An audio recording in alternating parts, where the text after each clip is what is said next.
Football নাকি কুস্তি? বিশ্ব মঞ্চের ফাইনালে আর্জেন্টিনার ফুটবলাররা কি আসলেই ফুটবল খেলতে নেমেছিলেন, নাকি প্রতিপক্ষকে আঘাত করার কোনো নোংরা মিশনে নেমেছিলেন? স্পেনের নান্দনিক ফুটবলের সামনে যখন জাদুকরী ছন্দ হারিয়ে গেল, তখন আলবি সেলেস্তেরা বেছে নিল এক চরম বিতর্কিত এবং কুৎসিত পথ। 25টি ফাউল, 6টি হলুদ কার্ড এবং একটি লাল কার্ড। বিশ্ব চ্যাম্পিয়নদের এমন লজ্জাজনক ও ধ্বংসাত্মক পারফরমেন্স এর আগে দেখেনি ফুটবল বিশ্ব। মাঠের শুরু থেকেই বোঝা যাচ্ছিল স্পেনের গতি আর পাসিংয়ের সামনে আর্জেন্টিনা সম্পূর্ণ দিশেহারা। স্প্যানিশ উইঙ্গারদের পা থেকে বল কাটতে না পেরে একের পর এক হিংস্র ফাউল করতে শুরু করে স্কালোনির শিষ্যরা। মিনিস্টার বিশ্বকাপে দেশ কাঁপানো অফার। বিশ্বকাপের উন্মাদনা উপভোগ করুন মিনিস্টার টিভিতে। 55 ইঞ্চি অ্যান্ড্রয়েড টিভি মাত্র 55,000 টাকায়, সাথে জার্সি ফ্রি। পুরো ম্যাচ জুড়ে তারা রেকর্ড 25টি ফাউল করেছে। লিজান্দো মার্টিনেজ থেকে শুরু করে রদ্রিগো দি পল বল পায়ে জাদুকরী স্কিল দেখানোর চেয়ে স্পেনের ফুটবলারদের পা ভেঙে দেওয়ার প্রবণতাই যেন বেশি ছিল আলবি সেলেস্তেদের ডিফেন্সে।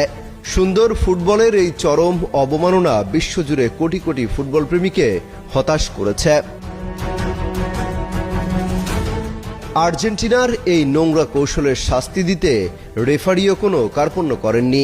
একের পর এক মোট 6টি হলুদ কার্ড দেখতে হয়েছে আর্জেন্টিনাকে।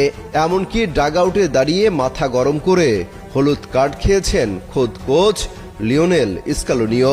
তবে লজ্জার চূড়ান্ত রূপ দেখা যায় ম্যাচের যোগ করার সময়ে। স্পেনের তরুণ পাউ কুবার্সিকে বাজেভাবে ফাউল করে নিজের দ্বিতীয় হলুদ কার্ড তথা লাল কার্ড দেখে মাঠ ছাড়েন মিডফিল্ডার এনজো ফার্নান্দেজ। অতিরিক্ত সময়ের মহাগুরুত্বপূর্ণ মুহূর্তে দলকে 10 জনের দলে পরিণত করে এক চরম অপেশাদারিত্বের পরিচয় দিলেন এই আর্জেন্টাইন তারকা।